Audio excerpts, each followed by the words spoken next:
It was a major end of the week for the Italian-American auto union that calls itself FCA.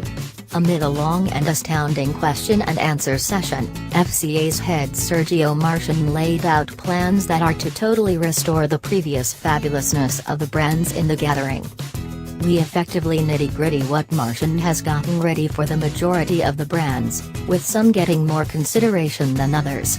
In any case, new item takeoff, zap and a patching up of the assembling forms are not everything to the new FCA.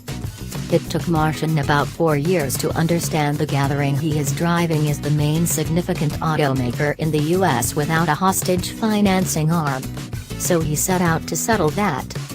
Right now, the money-related necessities of FCA's clients are being taken care of by Chrysler Capital, possessed and worked by Santander Consumer USA and a pack of banks.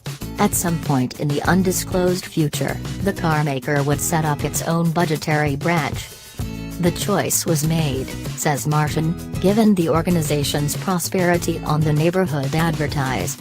A year ago, FCA sold 2.1 million autos and trucks in the US, however that execution may have been vastly improved had its own particular monetary arm existed.